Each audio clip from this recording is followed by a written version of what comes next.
Chapter 1 एक हैवानियत। मुंबई, रात का वक्त। आज मुंबई में बारिश काफ़ी ज़ोरों से हो थी और वहाँ के सिटी हॉस्पिटल के मैटरनिटी वार्ड से एक लड़की की जोरदार चीखें सुनाई पड़ रही थी, जिससे पता चल रहा था कि शायद उस लड़की की इस वक्त डिलीवरी होने वाली है।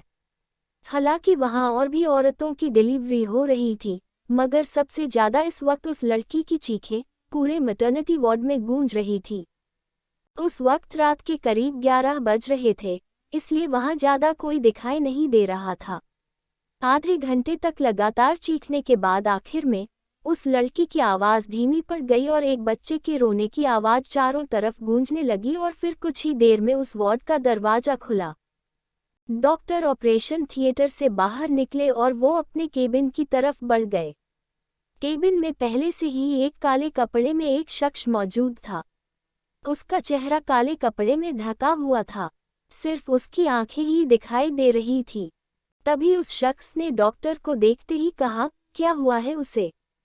इसके जवाब में डॉक्टर ने कहा, उसने एक लड़के को जन्म दिया है। ये सुनते ही उसने कहा, अच्छा, एक लड़का, ठीक है, मुझे अभी के अभी वो बच्चा चाहिए। ये सुनकर उस डॉक्टर ने कहा, ये मेरे प्रोफेशन के खिलाफ है। मैं इस तरह से बिना उसकी मां को बताए उसके बच्चे को आपको नहीं दे सकता। तभी उस शख्स ने अपने पॉकेट से नोटों की गड्डियां निकालकर टेबल पर रख दी।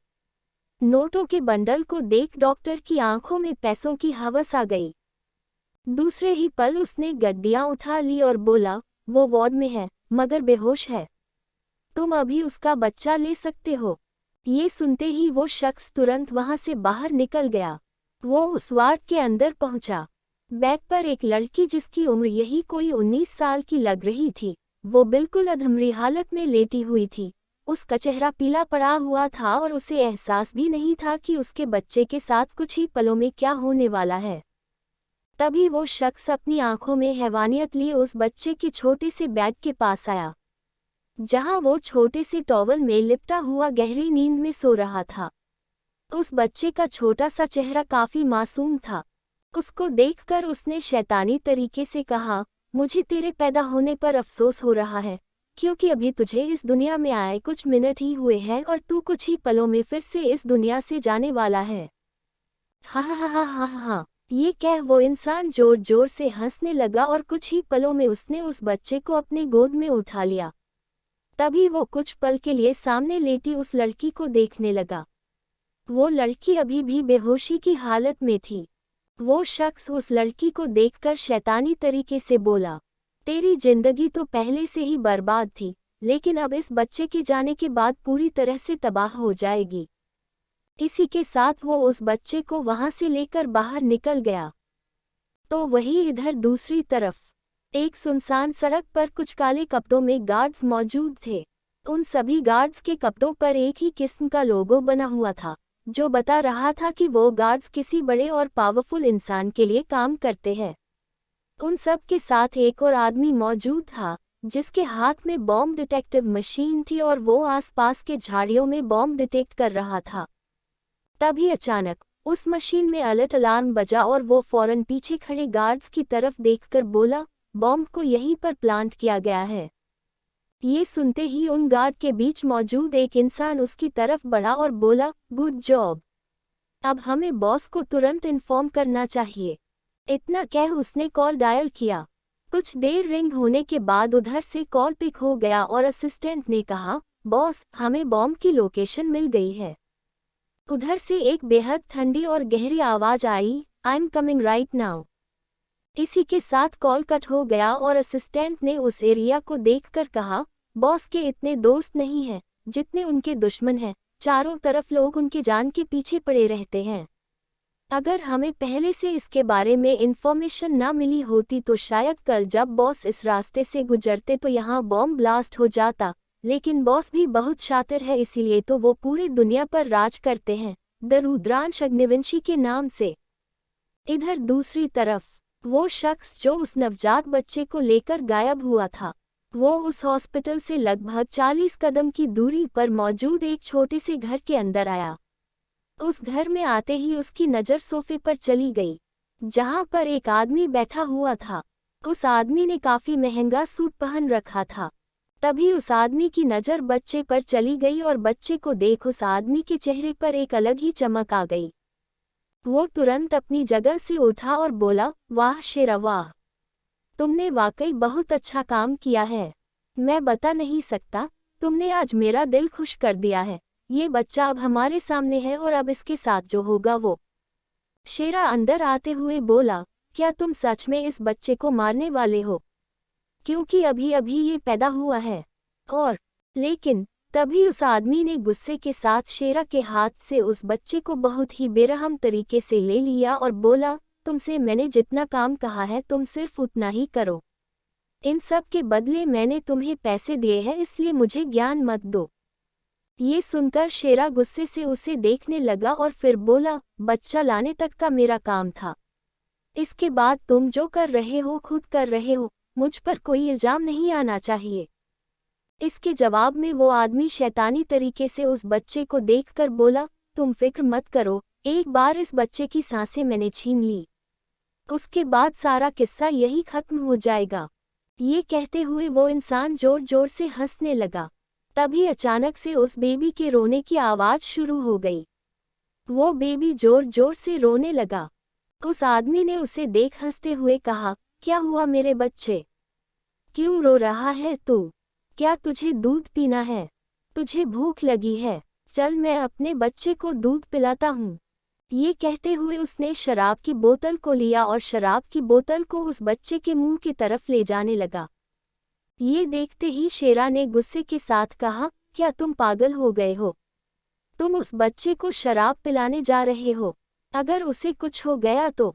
ये सुनकर उस आदमी ने गुस्से के साथ कहा, हम इसे यहाँ मारने के लिए ही लेकर आए हैं ना। तो अगर हम इसे थोड़ा तड़पा कर मारेंगे तो क्या हो जाएगा? वैसे भी अभी इसकी माँ को नहीं पता है कि उसका बच्चा इस दुनिया में है भी या नहीं, इसलिए हम इस बच्चे के साथ थोड़ा एंजॉय करते हैं।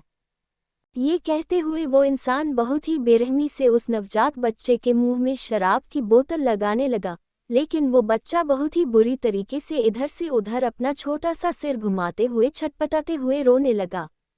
वो एक तरह से तड़प रहा था, लेकिन उस आदमी की आंखों में उसके लिए कोई रहम नहीं था। वो बच्चा बहुत ही बुरी तरीके से चीख मार कर रोए जा रहा था। शराब की कुछ बूंदें उस बच्चे के मुंह में भी जा चुकी थी, इसलिए वो और भी ज्यादा तड़पने लगा। तो वही वो शेरा बस चुपचाप ये सब कुछ देख रहा था।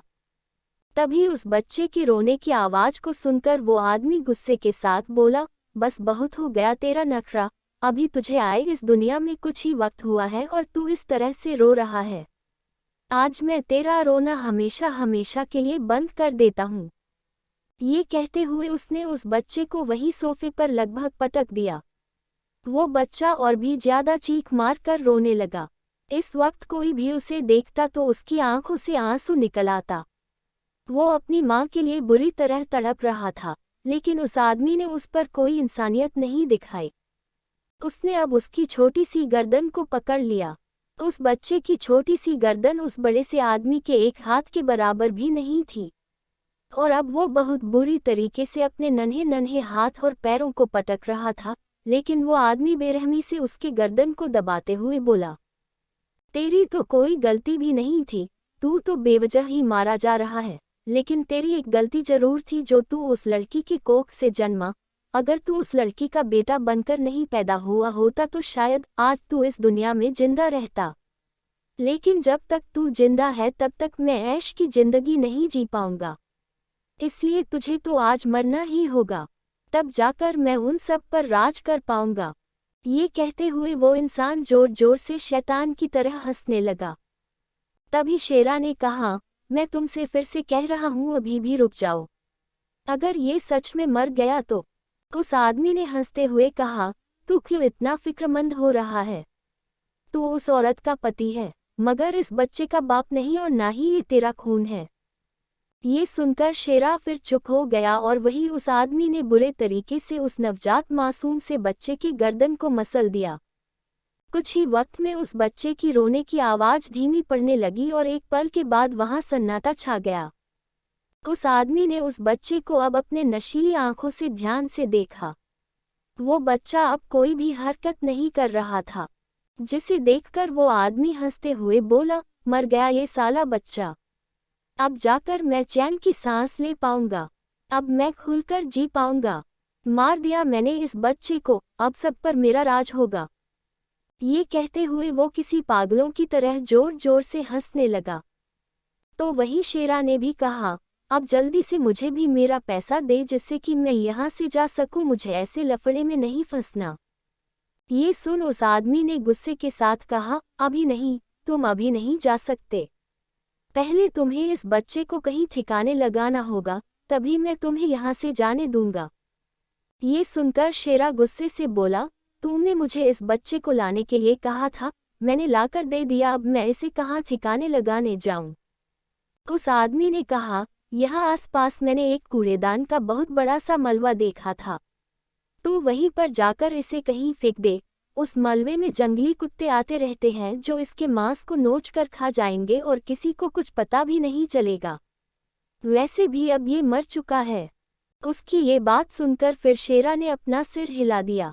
वो आगे बढ़ा और उसने उस बच्चे को अपने गोद में उठाया।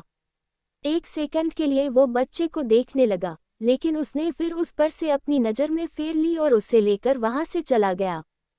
वो उस बच्चे को लेकर उस बड़े से दलदल के पास जा रहा था, लेकिन तभी उसे वहां एक पुलिस की सायरन की आवाज़ सुनाई दी, जिसे सुनते ही शेरा ने घबराते हुए कहा, हो गया कांड। अगर गलती से भी पुलिस ने मुझे इस मरे हुए बच्चे के साथ देख लिया तो कुछ भी हो सकता है, मुझे कुछ ना कुछ करना पड़ेगा। ये कहते हुए उसने आसपास अपनी नज़रें दौड़ाई तो उसे एक पॉलीथीन दिखाई दी। उस पॉलीथीन को देखकर उसने जल्दी से बच्चे को किसी ब्रेड के टुकड़े की तरह उसके अंदर भर दिया और उसे वही साइड में फेंककर तुरंत वहां से भाग निकला। कौन था जिसने बेरहमी से मारा उस मासूम बच्चे को? कौन थी वो लड़की जिसका था ये बच्चा? आखिर क्या होने वाला है आगे? चैप्टर 2, दर्दनाक सदमा। इधर दूसरी तरफ हॉस्पिटल में जब उस वार्ड में मौजूद लड़की की आंखें खुली, तब उसने धीरे से अपने चारों तरफ देखा तो एकदम सन्नाटा था। वहां कोई नहीं था। उसने हल्के से अपने पेट को छुआ। उसे अपने पेट में कुछ महसूस नहीं हुआ, जिसे महसूस कर उसके चेहरे पर एक हल्की सी स्माइल आ गई। उसने धीरे से कहा, इसका मतलब मेरा बच्चा इस दुनिया में आ चुका है। इतना कहते हुए उसने तुरंत पालने की तरफ देखा, लेकिन उसे पालने में कोई हरकत महसूस नहीं हुई। इसलिए उसने धीरे से नर्स को आवाज लगाते हुए कहा, सिस्टर, क्या आप मेरे बच्चे को मुझे देने में हेल्प करेगी? नर्स अंदर आई और उस लड़की को कुछ देर तक देखने लगी, जिसका नाम अंबिका था। उसने फिर से कहा, सिस्टर, क्या आप बताएंगे कि मुझे बेटा हुआ है? ये बेटी शायद वो पालने में है, प्लीज मुझे उसे दे दीजिए। उस नर्स ने उदासी के साथ कहा, सॉरी मिस अंबिका, लेकिन आपका बच्चा इस दुनिया में आया था, पर वो ज्यादा देर बच नहीं पाया। और ये सुनते ही अंबिका के पैरों तले जमीन खिसक गई और वो हैरान होकर उस नर्स को देखने लगी। देखते ही देखते उसकी आंखों में आंसू आने लगे और वो तुरंत हकलाते हुए बोली, नहीं, ऐसा नहीं हो सकता, मैंने अपने बच्चे को खो दिया। ऐसा बिल्कुल नहीं हो सकता, आप झूठ बोल रही हैं।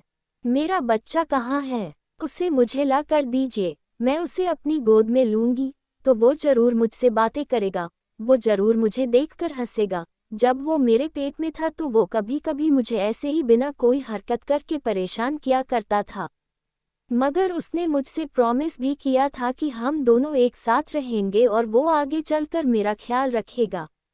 वो ऐसे कैसे अपना प्रॉमिस तोड़कर जा सकता है? आप अभी मुझे मेरा बच्चा ला कर दीजिए, मैं उसे देखना चाहती हूँ। ये कहते हुए अंबिका जोर जोर से बिलखने लगी। नर्स उसके पास तुरंत आई और उसे संभालते हुए बोली, अंबिका, आप संभालिए खुद को, आप एक माँ हैं और मैं समझ सकती हूँ कि एक बच्चे को खोने का दर्द क्या होता है, लेकिन ये सच है, आपका बच्चा जन्म के थोड़े देर बाद ही मर गया था।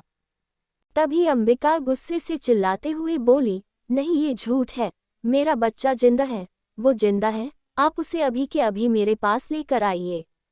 मैंने अभी तक उसकी शक्ल भी नहीं देखी, प्लीज उसे लाकर मुझे दे दीजिए, मुझे और कुछ नहीं सुनना। ये कहते हुए वो बुरी तरह से जिद करने लगी, चीखने और चिल्लाने लगी। पर तभी वहां गुस्से के साथ डॉक्टर आते हुए बोले, ये हॉस्पिटल है, कोई पागल खाना नहीं जो इस तरह से पागलों की तरह शोर मचा रही हो। अब जल्द से जल्द अपना डिस्चार्ज पेपर लो और दफा हो जाओ यहाँ से। पहले ही तुम जैसी भिखारी की हमने इस अस्पताल में डिलीवरी करवाए, अब और तुम्हारे नखरे नहीं उठा सकते हम। डॉक्टर की ये बात सुनते ही अंबिका को एक सदमा सा लगा।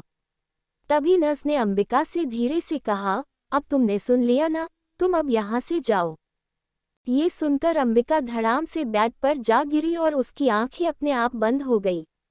ये देखते ही नर्स डर गई और जोर से बोली, मिस अंबिका। इधर दूसरी तरफ बारिश अब थम चुकी थी। सुबह के करीब 4 बज रहे थे जब उस रोड के किनारे एक बहुत ही एक्सपेंसिव मर्सिडीज कार आकर रुकी। वहां पर कुछ गार्ड्स और असिस्टेंट के साथ बॉम्ब डिटेक्टर पहले से ही मौजूद था। असिस्टेंट तुरंत उस कार की तरफ बढ़ा। उसने कार का गेट ओपन किया और एक लंबा चौड़ा इंसान एक ब्लैक आउटफिट में बाहर निकला। उस इंसान के चेहरे पर इस वक्त मास्क लगा हुआ था। उसकी आंखें किसी झील की तरह शांत थी, लेकिन हजारों राज छुपाए बैठी थी। रुद्रांश अग्निवंशी अपनी भूरी गहरी आंखों से चारों तरफ देखने लगा। तभी असिस्टेंट अपना सिर नीचे झुकाकर बोला, बॉस, हमने वो बॉम्ब को डिफ्यूज कर दिया है और हमने ये भी पता लगा लिया है कि ये साजिश आपके खिलाफ किसने की थी। उस इंसान के आंखों में एक शैतानियत आ गई और उसने तिरछी मुस्कुराहट के साथ कहा, मेरे अपनों के अलावा मेरे साथ ऐसा कौन कर सकता है? जब तक मेरे पास मेरे अपने हैं तब तक मुझे दूसरे दुश्मनों की जरूरत नहीं। ये कहकर रुद्रांश आगे की तरफ बढ़ गया। तो वहीं असिस्टेंट ये सुनकर लाचारी से बोला, सही कहा आपने बॉस, आपके अपने ही आपके दुश्मन बन बैठे हैं जो आपकी जान के पीछे पड़े हैं। आपके साथ ऐसा इसलिए है क्योंकि आप इतनी कम उम्र में इतने सक्सेस को पा चुके हैं और शायद इसीलिए उन लोगों से आपकी सक्सेस बर्दाश्त नहीं हो रही। ये कह वो फिर एक बार चारों तरफ देख बोला, बॉस, शायद हमें यहाँ कुछ और भी मिल सकता है क्योंकि इस रास्ते पर उन्होंने कई सारे बॉम्ब को प्लान किया था। हमने 2 बॉम्ब को तो डिफ्यूज कर दिया है, पर मुझे लगता है कि हमें कुछ और भी मिल सकता है। रुद्रांश अपनी पैंट की पॉकेट में हाथ डालकर खड़ा हो गया और सख्ती के साथ बोला, धमाके का जवाब धमाके से ही दिया जाएगा। यहाँ जितने भी हमें बॉम्ब मिलते हैं तुम सबको पता है कि उन सब का तुम क्या करोगे।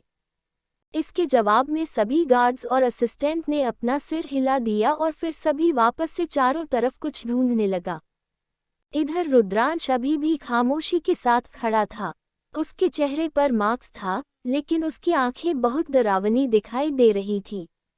वहां हल्का सनराइज हो रहा था और उस सनराइज में उसकी पर्सनैलिटी अलग की तरह से चमक रही थी, जो वहां मौजूद सभी से अलग दिखाई दे रही थी, जो उसे रुद्रांश अग्निवंशी बना रही थी। इधर असिस्टेंट, जो अब बॉम्ब ढूंढते ढूंढते दूसरी तरफ आ चुका था, उसे तभी वहां पर कुछ अजीब सा दिखाई दिया। कुछ कुत्ते इस वक्त उसे चीज को देखकर भौंक रहे थे, लेकिन वो कुत्ते इस वक्त उसके पास नहीं जा रहे थे। वो बस दूर से ही उसे देखकर भौंक रहे थे। असिस्टेंट को कुछ समझ नहीं आया और उसने कहा, ऐसा क्या दिख गया कुत्तों को जो इस तरह से भौंक रहे हैं? मुझे चलकर देखना होगा, कहीं बॉम्ब तो नहीं। कहते हुए असिस्टेंट तुरंत उस तरफ भागा और सभी से बोला, शायद यहाँ पर बॉम्ब है। ये सुनकर रुद्रांश के भी एक्सप्रेशंस बदल गए। वो भी उसे तरफ बढ़ने लगा। इधर असिस्टेंट उस तरफ आया तो उसे एक पॉलीथीन दिखाई थी। उस पॉलीथीन को देखकर उसने रुद्रांश से कहा, बॉस, मैंने आपसे पहले कहा था उन लोगों का कोई भरोसा नहीं है। देखिए कैसे एक और बॉम्ब लोगों ने ऐसे पॉलीथीन में छुपा कर रखा है। तो रुद्रांश इसके जवाब में अपने सर्द एक्सप्रेशन के साथ बोला, उन्हें इसका जवाब देना होगा। वो अब इसका जवाब अपनी मौत से देंगे। ये कहते हुए वो उस पॉलीथीन की तरफ बढ़ा। तभी असिस्टेंट ने कहा, बॉस, ऐसे मत जाए, खतरा हो सकता है, बॉम्ब कहीं ब्लास्ट हो गया तो। लेकिन रुद्रांश पॉलीथीन को देखते हुए लगातार उसकी तरफ अपने कदम बढ़ाने लगा। ये देख किसी को कुछ समझ नहीं आया, तो असिस्टेंट ने बॉम्ब डिटेक्टर से कहा, जल्दी से बॉस के पास जाओ और उस बॉम्ब को डिफ्यूज करो। बॉम्ब से बॉस को खतरा हो सकता है। इसके जवाब में डिटेक्टर ने अपना सिर हिलाया और वो उस पॉलीथीन की तरफ बढ़ गया, लेकिन तभी उन्हें उस पॉलीथीन में कुछ हलचल महसूस हुई। रुद्रांश के कदम अब अपनी जगह रुक गए। उस हलचल को देखकर असिस्टेंट ने हैरानी के साथ कहा, इसमें तो हलचल हो रही है, इसके अंदर क्या हो सकता है, और कहीं इसीलिए तो कुत्ते उसे देखकर भौंक नहीं रहे थे। रुद्रांश ने अपनी गहरी आंखें उस पॉलीथीन पर डालते हुए बोला, चेक करो इसमें क्या है। ये सुनकर असिस्टेंट और बॉम्ब डिटेक्टर ने अपना सिर हिलाया।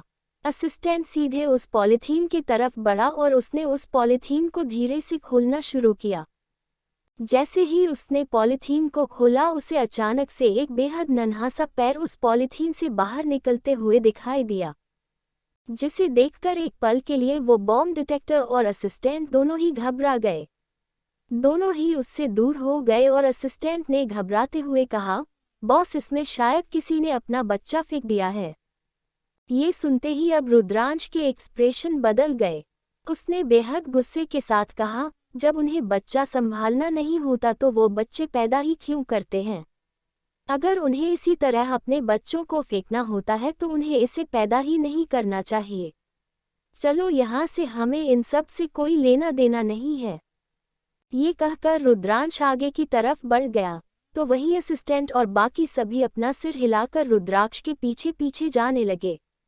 लेकिन असिस्टेंट को कुछ अजीब सा महसूस होने लगा। तभी रुद्राक्ष अपनी जगह रुक गया। उसने अपनी आंखें बंद की और अपने हाथों की मुठिया को बनाते हुए उस बच्चे की तरफ फिर से मुड़ गया। अभी भी उस बच्चे के सिर्फ छोटा सा पैर ही उसे पॉलीथीन से बाहर निकलते हुए दिखाई दे रहा था, और अभी वो बच्चा भी इस वक्त उस पॉलीथीन में थोड़ा सा कसमसा रहा था, जिसे देखकर रुद्रांश ने खुद से कहा, दुनिया मुझे बेरहम पत्थर दिल कहती है। उन्हें लगता है कि मेरे अंदर दिल नहीं है, लेकिन अब मैं उन्हें बताऊंगा कि मैं पत्थर दिल नहीं रहा। उन्हें इंसानों के लिए हूँ जो इंसान नहीं बल्कि जानवर बनते हैं। ले चलो इस बच्चे को हमारे साथ। ये सुनते ही असिस्टेंट और बाकी सब शौक रह गए और शौक होकर बोले, क्या ये आप क्या कह रहे हैं बॉस? क्या आप अनजान बच्चे को अपने साथ ले जाने की बात कर रहे हैं? इसके जवाब में रुद्रांश में बिना किसी भाव के कहा, हाँ, मैं इसे अपने साथ ले जाने की बात कर रहा हूँ। क्या तुम्हें कोई प्रॉब्लम है? असिस्टेंट ने ये सुनकर जल्दी से अपना सिर ना में हिला दिया और बोला, नहीं नहीं बॉस, पर मुझे लगता है कि ये दुश्मन की चाल भी हो सकती है आपको फंसाने के लिए। आपको ऐसे ही साथ नहीं ले जाना चाहिए। तो रुद्रांश ने उसे अपनी सख्त निगाहों से देखा और उसे बिना कोई जवाब दिए उस बच्चे की तरह बढ़ गया। असिस्टेंट को कुछ समझ नहीं आया। तभी रुद्राक्ष नीचे झुका और उसने पॉलीथीन सहित उसने बच्चे को अपनी गोद में उठा लिया। रुद्रांश की गोद में आते ही अचानक से उस बच्चे ने कसमसाना बंद कर दिया और रुद्रांश पॉलीथीन के ऊपर से ही उस बच्चे के छोटे से चेहरे को देख रहा था। वो नन्हा सा बच्चा अपनी छोटी छोटी आंखें खोलने की जैसे कोशिश कर रहा हो। रुद्रांश उसे कुछ पल तक देखता रहा और फिर दूसरे पल उसने उस पॉलीथीन को उससे दूर कर दिया और अब उस बच्चे का बेहद गोरा चेहरा उसके सामने था। उस बच्चे को देखकर सभी की आंखें हैरानी से बड़ी हो गई और रुद्रांश एक पल के लिए उस बच्चे को देखता रह गया। आखिर कौन है वो बच्चा? क्या है असलियत रुद्रांश अग्निवंशी की? क्या रुद्रांश ले जाएगा उस अनजान बच्चे को अपने साथ? चैप्टर 3, 5 साल बाद।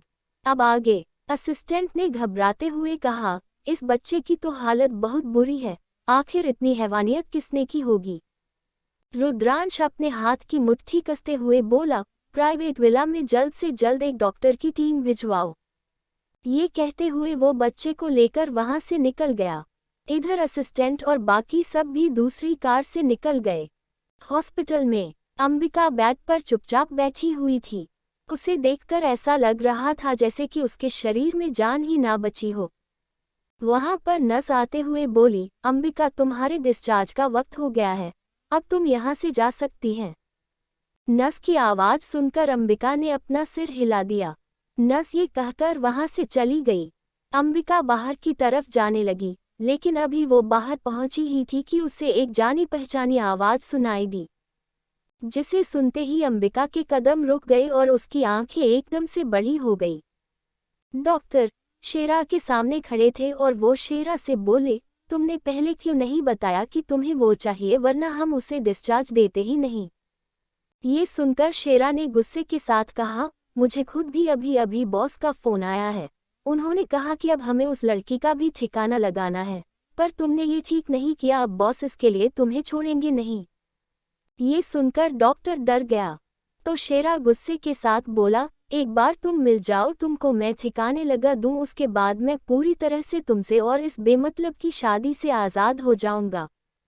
ये कहते हुए वो वहां से बाहर निकल गया। लेकिन इधर अपने पति शेरा की बात सुन रही अंबिका के तो पैरों तले जमीन खिसक चुकी थी। वो हकलाते हुए बोली, मेरे पति मुझे मारने की कोशिश कर रहे हैं। मुझे नहीं पता यहाँ पर क्या हो रहा है, लेकिन मुझे लगता है कि मुझे अब जल्द से जल्द यहाँ से भागना होगा, क्योंकि यहाँ सब मेरी जान के पीछे पड़े हुए हैं। लेकिन इन सब के पीछे जो कोई भी है, मैं उसे छोड़ूंगी नहीं, मैं उसे सजा जरूर दिलवाऊंगी। ये कहते हुए अंबिका वहां से चोरी चुपके बाहर भाग निकल गई। शेरा भी हॉस्पिटल से बाहर निकला। वो रोड के दूसरे साइड आया तो वहां पर इस वक्त गणपति महोत्सव की धूम मची हुई थी। चारों तरफ ट्रैफिक था और काफी ज्यादा तेज साउंड चल रहा था। ये सब कुछ देख शेरा ने कहा, अब तो उसको ढूंढना और भी ज्यादा मुश्किल हो जाएगा। आज के दिन तो वो मुझे बिल्कुल भी नहीं मिल सकती। वैसे भी मेरा काम उस बच्चे को मारने तक था और मैंने उसे मार दिया। मैं अब जा रहा हूँ। इधर अंबिका गणपति महोत्सव के भीड़ में लोगों के बीच अपने मुंह पर कपड़ा डाले छुपी हुई थी और वो बस शेरा को ही जाते हुए अपनी डरी सहमी आंखों से देख रही थी। उसकी आंखों से आंसू निकल आए और तभी उसकी नज़र गणपति जी के बड़ी सी मूर्ति पर गई। उसे देख अंबिका ने कहा, मुझे नहीं पता मेरी किस्मत में आगे क्या होने वाला है भगवान, लेकिन मैं आज यहाँ अपनी जिंदगी आपको सौंप कर जा रही हूँ और जब मैं दोबारा यहाँ आऊँगी तो मुझ पर एक एहसान कीजिएगा। जिसने भी मेरी जिंदगी बर्बाद की है, उन सब से बदला लेने के लिए मुझे ताकत दीजिएगा और मुझे उस लायक बना दीजिएगा कि मैं उन्हें उनके अंजाम तक पहुँचा सकूँ। इसी के साथ अंबिका ने अपने आंसू को साफ किया और वो वहाँ से भाग निकली। इधर दूसरी तरफ बड़े से प्राइवेट विला के अंदर मास्टर बेडरूम में एक डॉक्टर्स की टीम उस बच्चे के आसपास लगी हुई थी। उस बच्चे के छोटे से मुंह पर ऑक्सीजन मास्क लगाया गया था, क्योंकि उसकी हालत बहुत नाजुक थी। बहुत मुश्किल से उसकी सांसें चल रही थी। तो वही रुद्रांश सोफे पर लीन होकर बैठा वाइन पीते हुए उस बच्चे को घूर रहा था। तभी उसने अपनी आंखें बंद की और सख्ती से बोला, क्या ये बच्चा जिंदा बचेगा भी या नहीं? इसके जवाब में डॉक्टर ने कहा, बच्चे को बचाना मुश्किल है। अगर हम बच्चे को बचा भी लेंगे तो भी आगे चलकर कुछ न कुछ प्रॉब्लम हो सकती है। ये सुन असिस्टेंट ने घबराते हुए कहा, पर इस मासूम से नवजात बच्चे के साथ क्या क्या हुआ है? इसके जवाब में डॉक्टर ने कहा, इस बच्चे को गाला दबाकर मारा गया है। ये देखिए, इसके गले पे निशान अब भी है और इसके ब्लड सैंपल से हमें शराब की कुछ बूंदें भी मिली है। अचानक से रुद्रांश की पकड़ उसके ग्लास पर कस गई। वो अपनी लाल आंखों से उस बच्चे को घूरते हुए बोला, ये बच्चा कौन है, किसका है और वहां कैसे पहुंचा? मुझे इन सब के बारे में जानना है। वो आगे बोल ही रहा था कि उसी वक्त असिस्टेंट ने बीच में कहा, सर मुझे पता है कि आपको इन सब के बारे में जानना है। आप फिक्र मत कीजिए, हम इसके बारे में जल्दी पता लगा रहे हैं और हम इसके माँ बाप को भी ढूंढ लेंगे और अगर इसके माँ बाप ने इसकी ऐसी हालत की होगी तो हम उन्हें छोड़ेंगे नहीं। मुझे लगता है कि आजकल के जो नए नए कॉलेज के स्टूडेंट्स हैं वही ऐसी हरकत कर सकते हैं। उन्हें सिर्फ मजे लेने से मतलब है और जब लड़की प्रेग्नेंट हो जाती है तो वो आखिर में मिलकर यही काम करते हैं, बच्चे को इस दुनिया में लाते हैं और फिर उन्हें ऐसे कूड़ेदान में फेंक कर चले जाते हैं। आजकल की यूथ पूरी तरह से बिगड़ चुकी है। ये कहते हुए असिस्टेंट में जब रुद्रांश को देखा तो रुद्रांश की गुस्से भरी आंखें देख वो चुप हो गया। रुद्रांश दांत पीसकर बोला, नेक्स्ट टाइम से मुझे इंटरप्ट करने पर तुम खुद को 50 हंटर मारोगे। असिस्टेंट ये सुन घबराते हुए जल्दी से अपना सिर हिला दिया। फिर रुद्रांश ने आगे कहा, मुझे इस बच्चे के बारे में कुछ नहीं जानना। ये सुनते ही असिस्टेंट शॉक्ड होकर बोला, व्हाट? सर, मैं आपकी कुछ बात समझा नहीं। आप क्या कह रहे हैं? रुद्रांश सर्द आवाज में बोला, मुझे नहीं जानना ये बच्चा किसका है, कहाँ से आया है और कैसे वहां पहुंचा? असिस्टेंट ने कंफ्यूजन में कहा, सॉरी सर, पर अगर आप ये सब नहीं जानना चाहते तो आप इस बच्चे का क्या करेंगे? अगर ये मान लीजिए गलती से भी जिंदा बच जाता है तो फिर? ये सुनकर रुद्रांश ने कहा, जिसने भी इसे पैदा किया और इस तरह लावारिस सड़कों पर फेंक दिया, उनका अब इस बच्चे पर कोई हक नहीं होगा। ये बच्चा मुझे मिला है तो मैं इसे अपनाऊंगा और अब इस पर सिर्फ मेरा हक होगा। वहां मौजूद डॉक्टर के साथ असिस्टेंट भी ये सुनकर शॉक हो गए। असिस्टेंट बोला, क्या बॉस आपको पता है ना, आप रुद्रांश अग्निवंशी हैं। पूरी दुनिया आपको जानती है और अगर उन्हें पता चलेगा कि आप किसी रोड से उठाए बच्चे को अपना नाम दे रहे हैं और अपने साथ रख रहे हैं तो बहुत बड़ा हंगामा हो जाएगा और सबसे बड़ी बात आपकी फैमिली भी है। तभी वहां ग्लास के टूटने की आवाज आई, जिसे सुन असिस्टेंट चुप हो गया। रुद्रांश अपनी लाल आंखों से असिस्टेंट को देखकर बोला, फैमिली? किस फैमिली की बात कर रहे हो तुम? मेरे अलावा मेरा और कोई नहीं है। सो अब अगर तुमने फैमिली शब्द का जिक्र भी किया तो ये कांच के टुकड़ों में से एक टुकड़ा जो जमीन पर गिरा है वो तुम्हारे गले के आर पार होगा। असिस्टेंट के चेहरे पर पसीने आ गए। उसने डरते हुए कहा, सॉरी सर, माफ कर दीजिए। रुद्रांश डॉक्टर की तरफ देख ठंडी आवाज में बोला, आई डोंट केयर। तुम सब कैसे इसे ठीक करोगे और कैसे इसकी ट्रीटमेंट करोगे, चाहे तुम्हें इंडिया के टॉप डॉक्टर्स को बुलाना पड़े या फॉरेन से, मुझे कोई परवाह नहीं है, लेकिन ये बच्चा मुझे हर हाल में जिंदा चाहिए। तुम सब के पास सिर्फ 2 दिन है, इसे बचाओ या अपनी जान गंवाओ। ये कह वो अपनी जगह से उठा और बाहर निकल गया। बाकी सब रुद्रांश को हैरानी से देखते रह गए। उसकी बातें सुई की तरह चुभती थी। उसे अपनी बातें दूसरे के दिमाग में कैसे डालनी है वो अच्छी तरह जानता था। वो एक बार कह दे वो पत्थर की लकीर हो जाती थी। डॉक्टर्स की टीम में तो जैसे अफरा-तफरी मच गई। जो डॉक्टर्स अब तक उस बच्चे की बड़े ही आराम से ट्रीटमेंट कर रहे थे, अब उसमें और फुर्ती आ गई। उन सब के हेड इस वक्त उस बच्चे की सभी रिपोर्ट्स को ध्यान से पढ़ने लगे। करीब 1 घंटे बाद स्टडी रूम का दरवाजा खुला। असिस्टेंट डॉक्टर के साथ अंदर की तरफ बढ़ा। वहां चारों तरफ अंधेरा था, जिसे देख डॉक्टर ने थोड़ा डरते हुए कहा, क्या बॉस यहीं पर है? असिस्टेंट ने धीरे से कहा, शह है। बॉस को शोर पसंद नहीं है, इसलिए तुम चुप रहो। फिर तभी उनके कानों में एक गहरी आवाज गई, क्या न्यूज़ है? क्या वो बच्चा जिंदा है? डॉक्टर ने झट से कहा, फॉर्चुनेटली सर, वो जिंदा है। ये सुनते ही रुद्रांश जो सोफे पर बैठा था, उसके चेहरे पर एक गहरी मुस्कुराहट आ गई। लेकिन डॉक्टर ने आगे कहा, पर सर आगे चलकर उसे थोड़ी प्रॉब्लम हो सकती है। रिपोर्ट के मुताबिक उसके सर पर एक गहरी चोट आई है। हम उसे ठीक करने की कोशिश कर रहे हैं, मगर इसका असर उतना गहरा नहीं होगा और हो सकता है उसे आगे चलकर नॉर्मल बच्चों की तरह लाइफ ना मिले। ये बच्चा पैदाइशी ऐसा नहीं था। यकीन सर पर चोट लगने की वजह से उसके ब्रेन में कुछ सेल्स ने काम करना बंद कर दिया है और इसी की वजह से शायद वो कभी। ये कहते हुए डॉक्टर रुक गए, क्योंकि उन्होंने महसूस कर लिया था कि इस वक्त उनकी बातें रुद्रांश को अच्छी नहीं लग रही है। लेकिन डॉक्टर ने आगे कहा, पर सर आगे चलकर उसे थोड़ी प्रॉब्लम हो सकती है। रिपोर्ट के मुताबिक उसके सर पर एक गहरी चोट आई है। हम उसे ठीक करने की कोशिश कर रहे हैं, मगर इसका असर उतना गहरा नहीं होगा और हो सकता है उसे आगे चलकर नॉर्मल बच्चों की तरह लाइफ ना मिले। ये बच्चा पैदाइशी ऐसा नहीं था। यकीन सर पर चोट लगने की वजह से उसके ब्रेन में कुछ सेल्स ने काम करना बंद कर दिया है और इसी की वजह से शायद वो कभी। ये कहते हुए डॉक्टर रुक गए, क्योंकि उन्होंने महसूस कर लिया था कि इस वक्त उनकी बातें रुद्रांश को अच्छी नहीं लग रही है। उन्होंने बात को पलटते हुए फिर से कहा, लेकिन आप फिक्र मत कीजिए, हम उसकी ट्रीटमेंट जारी रखेंगे और जैसे जैसे उसकी उम्र बढ़ेगी वो बाकी बच्चों की तरह चीज़ें सीखने लगेगा। धीरे धीरे ही सही, मगर सीख जाएगा। बस उसे ज़रूरत होगी एक्स्ट्रा केयर, अटेंशन और एक्स्ट्रा प्यार की। इसके जवाब में रुद्रांश ने कुछ नहीं कहा।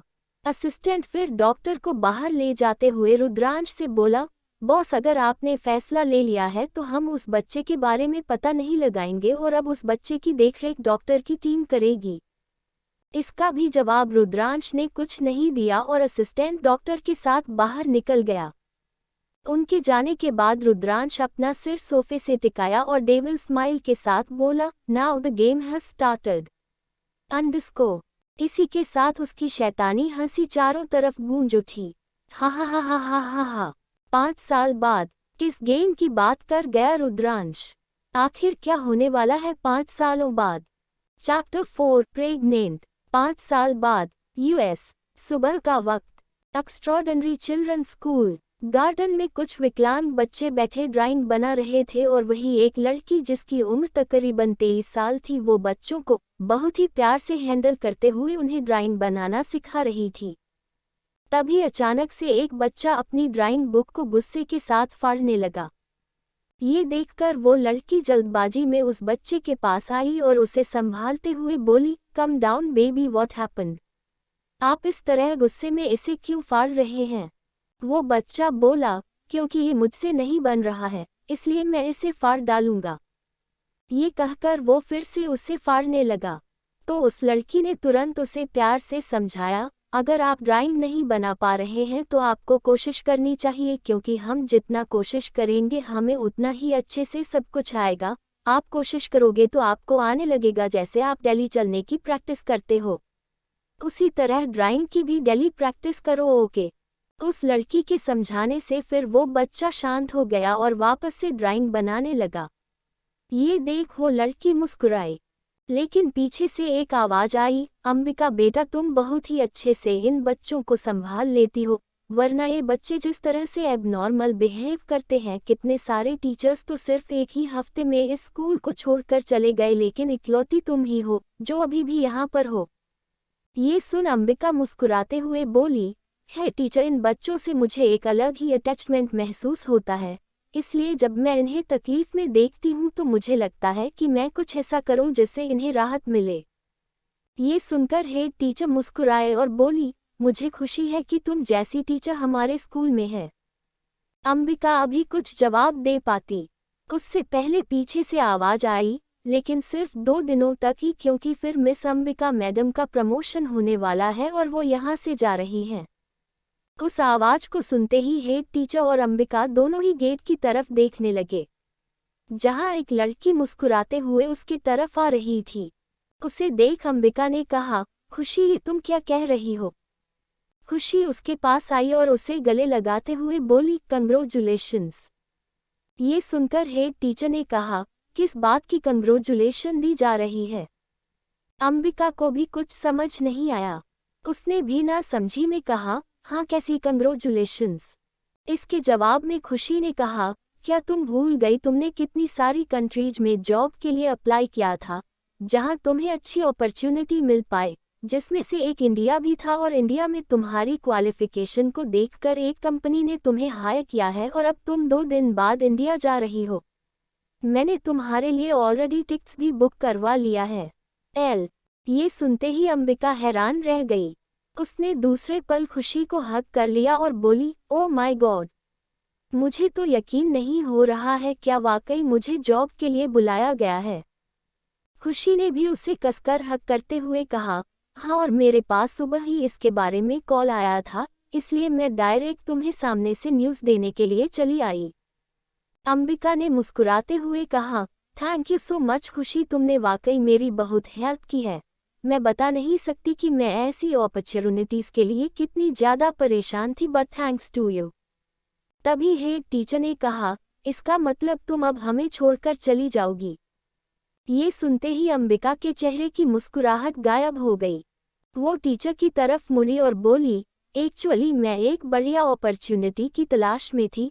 मैं पिछले 1 सालों से कोशिश कर रही थी और अब जब मुझे ये मौका मिला तो मैं इसे हाथ से नहीं जाने देना चाहती। लेकिन आप फिक्र मत कीजिए, मैं अपनी जगह पर अपने जैसे ही एक एम्प्लॉय को रख कर जाऊंगी जो आपकी हेल्प करेगी। ये सुन फिर हेड टीचर ने मुस्कुराकर कहा, मैं तुम्हें जाने से नहीं रोकूंगी, क्योंकि ये तुम्हारी जिंदगी है और तुम्हारे अंदर जिस तरह से एबनॉर्मल बच्चों को संभालने की स्पेशलिटी है उसे तुम और अच्छे से इम्प्रूव करो, और क्या पता तुम्हारी वजह से इंडिया के कई सारे बच्चे ठीक हो जाए, जैसे यहाँ के बच्चे ठीक हुए हैं। ये सुनकर अंबिका ने भी मुस्कुराते हुए अपना सिर हिला दिया। कुछ देर में अंबिका खुशी के साथ अपने अपार्टमेंट निकल गई। वो अपार्टमेंट में आई और अपना लगेज पैक करने लगी। खुशी भी उसकी पैकिंग में हेल्प करवा रही थी। तभी खुशी ने उससे कहा, वहाँ मेरी एक दोस्त है जिसने तुम्हारी ये जॉब लगवाई है। तुम उसके ही अपार्टमेंट में कुछ दिनों के लिए रुक जाना और फिर जब तुम वहाँ अच्छे से स्टेबल हो जाओ तब तुम अपने लिए कोई भी अपार्टमेंट देख लेना। ये सुनकर अंबिका ने कहा, तुम्हारी दोस्त ने वाकई मेरी बहुत हेल्प की है, मैं उसे जरूर थैंक यू बोलूंगी। ये सुनकर खुशी ने मुंह बनाते हुए कहा, तुम्हें उसे थैंक यू बोलने की जरूरत नहीं है, बल्कि उसने तो अपनी ही नौकरी बचाई है। ये सुनकर अंबिका को अब कुछ समझ नहीं आया। उसने ना समझी में कहा, क्या मतलब है तुम्हारा? मैं कुछ समझी नहीं। खुशी गहरी सांस लेकर बोली, एक्चुअली तुम्हें पता है एशिया का सबसे बड़ा बिजनेस टाइकून कौन है? ये सुनकर अंबिका ने अपना सिर ना में हिला दिया, जिसे देख खुशी ने झुंझलाते हुए कहा, आखिर तुम इस दुनिया में रहती भी हो या नहीं? तुम इंडिया की हो, लेकिन तुम्हें इंडिया के बारे में ये भी नहीं पता कि इंडिया का सबसे बड़ा बिजनेस टाइकून कौन है। ये सुनकर अंबिका ने चिढ़कर कहा, बात क्या है? तुम मुझे साफ साफ बताओगी या नहीं? इसके जवाब में फिर खुशी ने कहा, एक्चुअली मेरी दोस्त इंडिया की सबसे बड़ी कंपनी में काम करती है और उसे काम करते हुए 5 साल हो गए। इन 5 सालों में उसने काफ़ी अच्छी पोजीशन हासिल कर ली, लेकिन उसके साथ साथ उसके ऊपर जिम्मेदारियां भी बढ़ गई। उस कंपनी के जो सीईओ है वो उनके असिस्टेंट की असिस्टेंट है, इसलिए उसे बहुत सारे काम करने पड़ते हैं। उन्हीं में से एक काम उसे ये भी दिया गया था कि वो एक अच्छी और एक्सपीरियंस चाइल्ड स्पेशल डॉक्टर ढूंढे। ये कह वो स्माइल के साथ बोली, और मैंने उसे तुम्हारे बारे में बताया और जब तुम्हारे रिज्यूम को उसके असिस्टेंट ने देखा तो तुम्हें सेलेक्ट कर लिया गया। सो तुम्हें अब 2 दिन बाद इंडिया जाना है और इंडिया जाकर तुम्हें इंटरव्यू वगैरह देना है। अगर तुम उसमें सेलेक्ट हुई तो तुम इंडिया की सबसे बड़ी कंपनी में काम करोगी। ये सारी बातें सुनकर अंबिका की आंखें हैरानी से बड़ी हो गई। उसने कहा, क्या तुम सच कह रही हो? लेकिन इतने बड़े बिजनेस टाइकून को एक चाइल्ड स्पेशल डॉक्टर की क्यों जरूरत पड़ गई? ये सुनकर खुशी ने भी कंफ्यूजन में कहा, इसके बारे में मुझे भी डिटेल तो नहीं पता, लेकिन मैंने सुना है कि सीईओ का कोई बच्चा है जो शायद अबनॉर्मल है एंड मे बी उसी के लिए ही उन्हें जरूरत हुई होगी। वैसे तुम इंडिया जा ही रही हो, तुम खुद ही पता कर लोगी कि आखिर वहाँ क्या मैटर है। ये कहकर उसने उसके लगेज को पैक कर दिया, लेकिन अंबिका को एक अजीब सी बेचैनी हुई।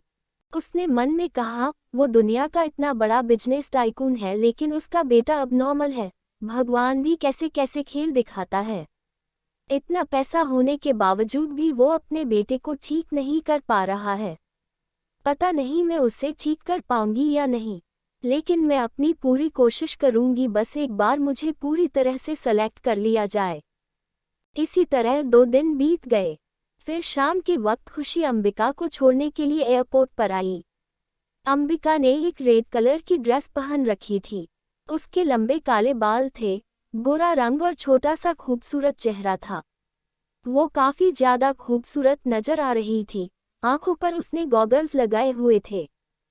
वो अपना लगेज लिए खुशी से बोली, फाइनली मैं इंडिया जा रही हूँ, अपना ख्याल रखना, मैं वहाँ पहुँचने के बाद कॉल करूँगी। ये सुनकर खुशी ने भी स्माइल के साथ अपना सिर हिला दिया। फिर अंबिका वहाँ से सीधे इंडिया के लिए निकल गई। वो कुछ ही वक्त में प्लेन में थी। उसने अपनी आंखें बंद की तो आंखें बंद करते उसके सामने 5 साल पुराना अतीत आ गया, जिसे सोचते उसने झट से अपनी आंखें खोली और गहरी सांस लेकर बोली, 5 साल पहले मेरे साथ इंडिया में जो कुछ भी हुआ था उन सब का बदला मैं लूंगी, क्योंकि अब मैं पहले की तरह कमजोर नहीं रह गई। मैं उन सब को सजा दूंगी जिसने मुझे मारने की कोशिश की थी, और सबसे बड़ा गुनहगार मेरा पति है जिसको मैं जरूर सजा दिलवाऊंगी। ये कहते हुए उसने अपनी आंखें फिर से बंद कर ली तो उसके सामने फिर से उसका अतीत आ गया। 5 साल पहले वो बहुत ही खुश मिजाज लड़की हुआ करती थी। उसने कॉलेज में अपना एडमिशन करवाया था, लेकिन उसका कॉलेज शुरू होता उससे पहले ही उसके भाई ने उसकी शादी तय कर दी। वो भी एक गुंडे मवाली से। तब उसे इस बात का एहसास नहीं था, क्योंकि उसका पति उसके सामने बहुत अच्छे से पेश आता था, उसने उससे शादी कर ली, लेकिन शादी के एक हफ्ते बाद ही उसे पता चला कि वो प्रेग्नेंट है। जबकि अपने पति के साथ एक भी रात नहीं गुजारी थी, क्योंकि उसका पति जब भी घर आता था तो वो नशे की हालत में होता था। उसे खुद का होश नहीं रहता था, इसलिए शादी होने के बावजूद भी उन दोनों के बीच कोई हस्बैंड वाइफ जैसा रिलेशन नहीं बना था। लेकिन जब उसे पता चला कि वो प्रेग्नेंट है, तब वो बहुत ज़्यादा शॉक थी। और जब उसके ससुराल में उसकी प्रेगनेंसी के बारे में पता चला तो उसकी सास और ससुर ने उसे बहुत बुरे तरीके से जलील किया और बेइज्जत करके उसे घर से धक्के मारकर बाहर निकाल दिया। वो अपने आप को किसी तरह संभाली और उसने उस बच्चे को जन्म देने का इरादा बनाया। 9 महीने सबसे वो छुप छुप कर रह रही थी, क्योंकि वो अपने भाई के पास भी वापस नहीं जा सकती थी। उसके भाई ने तो जैसे उससे शादी के बाद रिश्ता ही तोड़ लिया था, लेकिन जब 9 महीने बाद उसने बच्चे को जन्म दिया तो उसे पता चला कि उसका बच्चा इस दुनिया में नहीं है। उसकी जिंदगी उजड़ गई और आखिर में वो वहां से चली गई और अब पूरे 5 साल बीत चुके थे जब वो वापस इंडिया जा रही थी। अचानक से वहां फ्लाइट अटेंडेंट की आवाज़ सुनाई दी, मैम। जिसे सुनकर अंबिका अपने होश में वापस आई तो फ्लाइट अटेंडेंट ने कहा, मैम आपको कुछ चाहिए। अंबिका ने अपना सिर ना हिला दिया, जिसके बाद वो वहां से चली गई। लेकिन अंबिका बोली, मुझे नहीं पता 5 साल पहले मेरे कौन दोस्त थे और कौन दुश्मन, लेकिन मुझे इतना पता है कि मुझे उस इंसान से बदला लेना है जिसने मेरे खिलाफ ये सब किया है। और सबसे बड़ी बात, मुझे ये पता लगाना है कि आखिर मैं प्रेग्नेंट कैसे हुई। जबकि मुझे अच्छे से याद है, मैंने आज तक अपनी जिंदगी में किसी लड़के को आने नहीं दिया और न ही मैंने कभी किसी को खुद को छूने दिया। यहाँ तक कि शादी के बाद मैंने अपने पति को भी खुद को छूने नहीं दिया, तो फिर मैं प्रेग्नेंट कैसे हो सकती थी। मुझे इस बारे में भी अब पता लगाना होगा, और अगर मैं प्रेग्नेंट हुई तो मेरे उस बच्चे का बाप कौन था। ये सारे सवाल करते हुए उसने अपनी आंखें बंद की और नींद में चली गई। कुछ घंटे की फ्लाइट के बाद रात के वक्त में मुंबई इंटरनेशनल एयरपोर्ट पर अंबिका अपने लगेज को लेकर बाहर निकली। वो जब बाहर आई तो वो चारों तरफ देखने लगी, जिसे देखकर उसने कहा, 5 साल पहले एक वक्त था जब मैं यहाँ से सब कुछ छोड़ कर गई थी। तब ऐसा लगा था जैसे मैं कभी यहाँ वापस ही नहीं आऊंगी, लेकिन किस्मत बदलते देर नहीं लगती। आज मैं फिर से यहाँ पर आ चुकी हूँ, अपना खोया हुआ इज्जत लेने और अपने साथ किए गए गलत कामों का सबसे बदला लेने। ये कहते हुए वो सीधे टैक्सी की तरफ बढ़ गई। कौन था अंबिका के बच्चे का बाप? आखिर किसने जॉब ऑफर किया है अंबिका को? कौन कौन था उस साजिश में शामिल? चैप्टर 5, तुम कभी प्रेग्नेंट हुई। अब आगे। कुछ ही देर में अंबिका एक अपार्टमेंट के बाहर पहुंची। वो अपने लगेज लेकर उस अपार्टमेंट के अंदर गई। उसने अपार्टमेंट के डोर बेल को बजाया। कुछ ही देर में दरवाज़ा खुला। दरवाज़ा खुलते ही सामने खूबसूरत लड़की खड़ी थी। उस लड़की को देखकर अंबिका ने हल्की मुस्कुराहट के साथ कहा, हेलो, मेरा नाम अंबिका है। तभी वो लड़की स्माइल के साथ आगे बढ़ी और अंबिका को हग करते हुए बोली, आई नो, मुझे तुम्हारे बारे में पता है ऑलरेडी। खुशी ने मुझे सब कुछ बता दिया और सॉरी मैं तुम्हें पिक करने के लिए नहीं आ पाई क्योंकि मेरी नाइट शिफ्ट थी और अभी अभी मैं सोकर उठी हूँ, लेकिन थैंक गॉड तुम टाइम पर पहुँच गई, वरना मैं तुम्हें लेने ही आने वाली थी। ये कहकर उसने उसके लगेज को अंदर किया तो वही अंबिका ने उसके इतने फ्रेंडली नेचर को देखकर मुस्कुरा कर कहा, नहीं नहीं थैंक यू, आप मुझे इस घर में रहने के लिए जगह दे रही है वही मेरे लिए काफ़ी है। और वैसे भी आपने मेरे ऊपर दो बड़े एहसान किए हैं जिसको चुका पाना मेरे लिए मुश्किल होगा। उसके बात को सुनकर वो लड़की मुस्कुराते हुए बोली, मैंने कोई एहसान नहीं किया है। खुशी ने तुम्हें ऑलरेडी बता दिया होगा कि मैंने ये सब कुछ अपनी नौकरी बचाने के लिए किया, इसलिए तुम्हें थैंक यू बोलने की कोई ज़रूरत नहीं है। उसकी ये बात सुनकर अंबिका ने मुस्कुराते हुए कहा, ऐसी कोई बात नहीं है, बेशक से आप अपनी नौकरी बचा रही है, लेकिन कम से कम आप मुझे एक अच्छी नौकरी तो दे रही है। और सच कहूँ तो इस जॉब को लेकर मैं काफ़ी कंफ्यूज हूँ। ये सुनते सुनते अचानक से उस लड़की के चलते कदम रुक गए। उसके चेहरे के एक्सप्रेशन कुछ बदल गया, लेकिन उसने दूसरे ही पल मुस्कुराते हुए कहा, आई नो, आपको बहुत सारी चीज़ अभी समझ नहीं आ रही होगी, लेकिन आप फिक्र मत कीजिए। जैसे जैसे आप यहाँ पर सेटल होंगे और काम पर अच्छे से मन लगाकर ध्यान देंगे तो देखिएगा बहुत जल्दी आपको सब समझ आ जाएगा। और आप फिक्र मत कीजिए, आपको ज़्यादा काम नहीं करना पड़ेगा क्योंकि सिर्फ बॉस के बेटे को ही संभालना है, इसमें ज़्यादा मुश्किल की कोई बात नहीं है। ये सुनकर अंबिका ने फिर अपना सिर हिला दिया, लेकिन तभी उसने कहा, लेकिन साक्षी, तुम्हारे बॉस का नेचर कैसा है? वो काफी गुस्सैल हैं क्या? वो छोटी छोटी बातों पर गुस्सा करते हैं?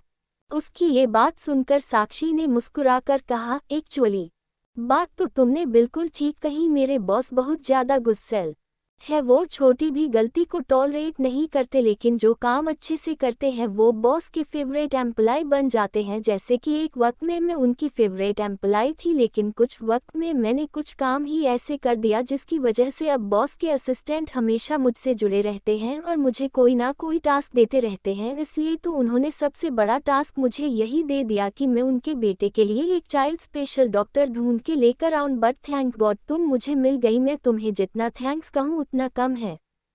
ये सारी बातें सुनकर अंबिका ने स्माइल के साथ कहा, ऐसी कोई बात नहीं है, मैंने कहा ना तुम्हें थैंक्स बोलने की ज़रूरत नहीं है। अगर तुम बार बार इस तरह थैंक्स बोलोगी तो फिर मुझे बहुत ऑकवर्ड महसूस होगा।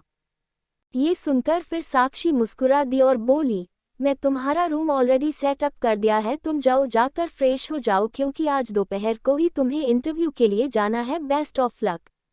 उम्मीद करती हूँ कि तुम जरूर सेलेक्ट हो जाओ। ये सुनकर अंबिका ने भी अपना सिर हिला दिया और वो अपने कमरे की तरफ बढ़ गई। इधर उसके जाने के बाद साक्षी ने खुद से कहा, आई एम सॉरी अंबिका, मुझे पता है मैं तुम्हारे साथ गलत कर रही हूँ, लेकिन मैं क्या करूँ, मैं तुम्हें अभी सच्चाई नहीं बता सकती। अगर मैंने तुम्हें सच्चाई बताई तो तुम कभी ये जॉब नहीं करोगी, क्योंकि ये जॉब ऐसी है जिसमें अच्छे अच्छे डॉक्टर भी हार मान लेते हैं, क्योंकि बॉस के बेटे की हालत जिस तरह से अक्सर हो जाती है उनसे हर कोई डरता है, कोई भी उनके करीब नहीं जाता। और सबसे बड़ी बात, बड़े बॉस को हैंडल करना बहुत मुश्किल होता है, वो बहुत ज़्यादा गुस्सा करते हैं। छोटी छोटी चीज़ अगर उनके मन मुताबिक नहीं होगी तो तुरंत लोगों को फायर कर देते हैं। मुझे नहीं पता तुम कैसे बॉस को हैंडल करोगी, लेकिन अभी के लिए मुझे माफ़ कर दो क्योंकि अभी मुझको तुमसे ये सारी बातें छुपाने पड़ेगी। ये सब कहते हुए उसने गहरी सांस लिया और वो कमरे में चली गई। इधर अंबिका आने वाले खतरे से अनजान अपने नए जिंदगी की शुरुआत करने के बारे में सोच रही थी। वो शावर लेकर रेडी हो गई। रेडी होने के बाद उसने खुद का हल्का सा टचअप किया और वो जल्दबाजी के साथ बोली, 1 बजे बजने में बस कुछ ही देर बाकी है, मुझे अब जल्द से जल्द निकलना होगा। ये कहते हुए वो जैसे ही बाहर निकली, गेट पर साक्षी खड़ी थी। उसने अंबिका को देखकर कहा, मैंने तुम्हारे लिए ब्रेकफास्ट रेडी किया है। ये सुनकर अंबिका ने अपना सिर में हिला दिया और बोली, आई एम सॉरी, पर मैं अभी ब्रेकफास्ट नहीं कर सकती क्योंकि मेरे इंटरव्यू का टाइम हो गया है, मुझे जाना पड़ेगा। ये सुनकर साक्षी ने कहा, अच्छा ठीक है, तुम बाहर से कुछ खा लेना, बाकी बेस्ट ऑफ लक। ये सुनकर अंबिका ने अपना सिर में हिला दिया और वो वहां से निकल गई। कुछ देर में उसकी टैक्सी एक बड़ी सी बिल्डिंग के बाहर रुकी। अंबिका ने जब उसे आसमान को छोटे बिल्डिंग को देखा तो वो एक पल के लिए उसे देखते रह गई और उसने खुद से कहा, खुशी बिल्कुल ठीक कहती थी, वो इंसान वाकई एशिया का नंबर 1 बिजनेस टाइकून है, क्योंकि अभी तक मैंने इतनी बड़ी बिल्डिंग किसी की नहीं देखी। ये कहते हुए वो अब गहरी सांस ली और खुद से बोली, लेकिन मुझे इतनी नर्वसनेस क्यों फील हो रही है, मुझे ऐसी बेचैनी क्यों हो रही है जैसे आगे कुछ बड़ा होने वाला है जिससे मेरी जिंदगी बदलने वाली है। नहीं, मुझे लगता है कि ऐसा कुछ भी नहीं होगा, मुझे इसके बारे में इतना नहीं सोचना चाहिए। ये कहते हुए वो सीधे अंदर की तरफ बढ़ गई। वो अंदर जब लॉबी में पहुंची तो वहां ऑलरेडी रिसेप्शनिस्ट मौजूद थे। रिसेप्शनिस्ट को देखकर अंबिका ने कहा, एक्सक्यूज मी, मैं यहाँ पर डॉक्टर के इंटरव्यू के लिए आई हूँ, मुझे एक्चुअली स्पेशली हायर किया गया है और आज मेरा एक छोटा सा इंटरव्यू है, क्या आप मुझे बता सकती कि मुझे कहाँ जाना है? ये सुनकर रिसेप्शनिस्ट ने अब अंबिका को ऊपर से नीचे तक गौर से देखा। उसे देखते ही उसने कहा, वाह, मानना पड़ेगा, तुम्हारे अंदर काफ़ी ज़्यादा हिम्मत है जो तुम इस नौकरी के लिए यहाँ आई हो। उस रिसेप्शनिस्ट की ये बात सुनकर अंबिका ने ना समझी में कहा, व्हाट डू यू मीन? मैं आपकी बात समझ नहीं पाई। तभी रिसेप्शनिस्ट ने मुस्कुराते हुए कहा, कोई बात नहीं, बहुत जल्द तुम सब कुछ समझ जाओगी। तुम सबसे टॉप फ्लोर पर चली जाओ, वहाँ 2 केबिन होंगे, एक जो हमारे बॉस का है और दूसरा जहाँ पर तुम्हें अपना इंटरव्यू देना है, क्योंकि ये इंटरव्यू खुद हमारे बॉस लेने वाले हैं, इसलिए खुद को तैयार कर लेना। ये सुनते ही अंबिका ने हैरानी के साथ कहा, व्हाट? इस कंपनी के बॉस खुद मेरा इंटरव्यू लेंगे? लेकिन कैसे? जहाँ तक मुझे पता है ऐसे इंटरव्यूज खुद बॉस नहीं लेते, वो अपने खास एम्प्लॉय या मैनेजर या फिर असिस्टेंट से करवाते हैं। ये सुनकर अब रिसेप्शनिस्ट ने उसे घूरते हुए कहा, क्या तुम्हें पता भी है तुम यहाँ किस चीज़ के इंटरव्यू के लिए आई हो? ये सुनकर अंबिका ने अपना सर हाँ में हिला दिया और बोली, जी मैं यहाँ पर बॉस के बेटे के डॉक्टर के इंटरव्यू के लिए आई हूँ। इसके जवाब में रिसेप्शनिस्ट ने कहा, जब तुम्हें ये बात पता है तो फिर तुम ऐसे सवाल क्यों कर रही हो? तुम्हें नहीं पता, लेकिन बॉस के लिए उनका बेटा बहुत मायने रखता है। अब तक जितने भी डॉक्टर आए हैं बॉस ने खुद उनका इंटरव्यू लिया है, तो फिर वो तुम्हारा भी खुद से इंटरव्यू लेंगे, इसलिए खुद को तैयार करो और बॉस के सामने ज़्यादा जुबान चलाने की ज़रूरत नहीं है, क्योंकि उन्हें जवाब देने वाले लोग बिल्कुल पसंद नहीं है, और ख़ासकर तुम जैसी फॉरेनर लड़की तो बिल्कुल नहीं। ये सुनते ही अंबिका को अब कुछ समझ नहीं आया कि वो क्या जवाब दे। उसने खुद के गेटअप को देखा, वो वाकई इन 5 सालों में पूरी तरह चेंज हो चुकी थी। अगर कोई उसे पुराना जान पहचान वाला इंसान देखता तो वो पहचान ही ना पाता कि वो वही अंबिका है जो 5 साल पहले थी, और अब उसका लुक किसी फॉरेनर गर्ल की तरह लगता था। और वो वहाँ से सीधे लिफ्ट की तरफ बढ़ गई। कुछ देर में लिफ्ट का दरवाज़ा खुला। वो टॉप फ्लोर पर पहुंच चुकी थी, लेकिन टॉप फ्लोर पर पहुंचकर उसे बहुत ज़्यादा बेचैनी महसूस होने लगी। उसने खुद से कहा, मुझे कुछ समझ नहीं आ रहा है, मुझे डर लग रहा है। जिस तरह रिसेप्शनिस्ट ने मुझे डरा दिया है उस तरह से तो मुझे यहाँ अब नौकरी करने में भी डर लग रहा है। लेकिन मैं इतनी दूर से यहाँ आ गई, मुझे इस तरह से नहीं करना चाहिए। मुझे अपने आप को स्ट्रांग बनाना होगा, क्योंकि अभी तो मुझे अपने कातिलों का भी बदला लेना है जिन्होंने 5 साल पहले मेरे साथ साजिशें की थी। ये सब सोचते हुए आखिर में वो उस इंटरव्यू वाले रूम में बढ़ गई। वो जब रूम में पहुंची तो वहां पर कोई भी नहीं था। ये देखकर अंबिका ने नासमझी में कहा, यहाँ तो कोई नहीं है, फिर मेरा इंटरव्यू कौन लेगा? ये कहते हुए अभी वो चुप हुई थी कि तभी उस केबिन का दरवाज़ा फिर से खुला। दरवाज़ा खुलते ही अंबिका ने तुरंत गेट के तरफ देखा, लेकिन गेट के पास जैसे ही उसने एक लंबे चौड़े इंसान को देखा वो बस देखती रह गई, क्योंकि उसके सामने इस वक्त रुद्रांश खड़ा था, एशिया का बिजनेस टाइकून जिसके आगे दुनिया सर झुकाती थी। ब्लैक आउटफिट में डार्क पर्सनैलिटी के साथ वो अंदर की तरह बढ़ रहा था। उसने अभी तक अंबिका को एक नज़र भी नहीं देखा था। वो सीधे अंदर की तरफ आया और वो किंग साइज चेयर पर लीन होकर बैठ गया, और वही अंबिका की तो नजरें ही नहीं हट पा रही थी। पर तभी उसके कान में एक भारी आवाज़ आई, मिस डॉक्टर, तुम्हें यहाँ पर मैंने खुद को देखने के लिए नहीं बुलाया है। ये सुनते ही अंबिका एक पल के लिए हड़बड़ा गई और वो जल्दी से बोली, आई एम सॉरी, पर मेरा वो मतलब नहीं था, आप गलत समझ रहे हैं। अब जाकर रुद्रांश ने अपनी भौहें चढ़ाए और अंबिका को घूरते हुए बोला, तुम्हारे इंटेंशन को मैं अच्छे से समझ पा रहा हूँ, लेकिन मैंने जिस काम के लिए तुम्हें यहाँ बुलाया है पहले उस पर ध्यान देते हैं, क्योंकि मुझे जल्द से जल्द अपने बेटे के लिए डॉक्टर चाहिए। ये कहते हुए उसने टेबल पर रखे फाइल को उठाया जो अंबिका का ही रिज्यूम था। वहीं अंबिका ने जब रुद्रांश की ऐसी बातें सुनी तो वो एक पल के लिए रुद्रांश को बस देखते रह गई। शायद उसने काफ़ी वक्त बाद इस तरह के हैंडसम और अट्रैक्टिव इंसान को देखा था। वो इस बात से इनकार नहीं कर सकती थी कि उस इंसान की पर्सनैलिटी उसके ऊपर एक अलग ही इफेक्ट पहुंचा रही थी, लेकिन उसने बहुत जल्दी ही खुद को नॉर्मल कर लिया। पर तभी रुद्रांश अंबिका को ऊपर से नीचे तक देखकर बोला, क्या तुम कभी माँ बनी हो या फिर तुम कभी प्रेग्नेंट हुई हो? रुद्रांश की अजीबोगरीब सवाल को सुनकर अंबिका एक पल के लिए शॉक्ड हो गई। आखिर क्या जवाब देगी अंबिका? क्यों पूछा रुद्रांश ने ऐसा सवाल? नेक्स्ट पार्ट देखने के लिए कमेंट में ज़रूर बताएं।